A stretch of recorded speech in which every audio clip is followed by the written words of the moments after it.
शनिवार के दिन जो पीपल के वृक्ष में सरसों के तेल का दीप लगाता है उसको शनि कभी परेशान नहीं करता। केवल वो नीला जो गुलाबी पुष्प है मंदार का, उसको कहीं से लाकर शिवालय में अशोक सुंदरी वाली जगह पर स्पर्श कर कर शिवलिंग पर आप चढ़ा दीजिए।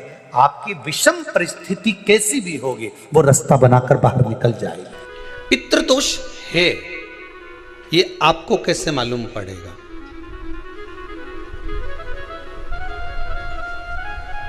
पितृ भूखे हैं इसका तो वर्णन हमने पहले कर दिया कि रात्रि को जब आप सोने के बाद में 1-1.5 घंटे बाद अगर आपकी नींद खुल जाए, 1 घंटा 1.5 घंटा आप सो लिए, उसके बाद जो नींद खुली तो 1-1.5 घंटे तक अगर आपको नींद नहीं आ रही है, रात्रि को सोने के बाद में 1 घंटे बाद जब उठे तो आपको प्यास लग गई,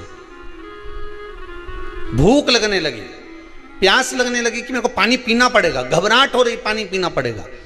1-1.5 घंटे सोने के बाद अचानक नींद खुले और आपको प्यास लगे, समझ लेना आपके पितृ भूखे हैं और प्यास है।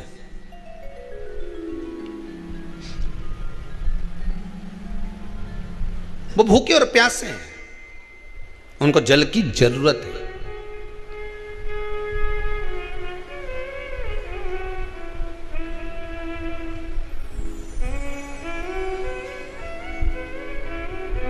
किसी भी नदी में, सरोवर में, कुंड में, बावड़ी में, तालाब में, आप तीर्थ में जाकर जब स्नान करते हैं तो स्नान करने के बाद एक काम का नियम बना लो कि अपने हाथ की अंजलि में जल लेकर अपने पूर्वजों को देना है।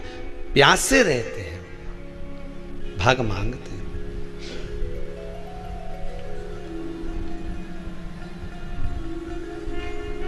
भाग प्राप्त करना। 3 वृक्ष पितरों के तुल्य हैं। नैमिषारण्य की कथा में भी कहा था 3 वृक्ष पितरों के तुल्य हैं। पहला पीपल, दूसरा बट वृक्ष, तीसरा बेलपत्र का वृक्ष। ये पितरों के तुल्य हैं।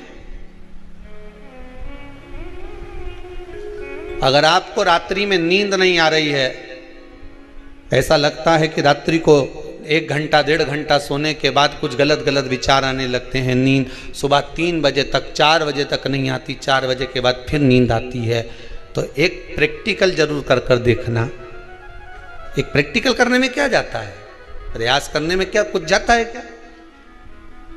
प्रैक्टिकल कर देखना कि कहीं सीओर वाला महाराज झूठ तो नहीं बोल रहा है, तो प्रैक्टिकल करने में कुछ नहीं जाए। 1 लोटा पानी लो, उसमें थोड़ा सा कच्चा दूध डाल लीजिए, श्राद्ध पक्ष चल रहा है, बेलपत्री का पेड़ या पीपल का पेड़ या बट का पेड़, इन पेड़ के नीचे ले जाकर उस दूध को दोपहर में सुबह 10 बजे से लेकर 12 बजे के बीच में ले जाकर चढ़ा दीजिए। रात्रि को फिर ना आपको प्यास लगेगी ना भूख लगेगी, नींद एक बार लगी तो सुबह ही खुलेगी। प्रैक्टिकल करने में क्या जाता है? पानी डालने में तुम्हारा कुछ जाएगा? अरे बोलो तो सरी।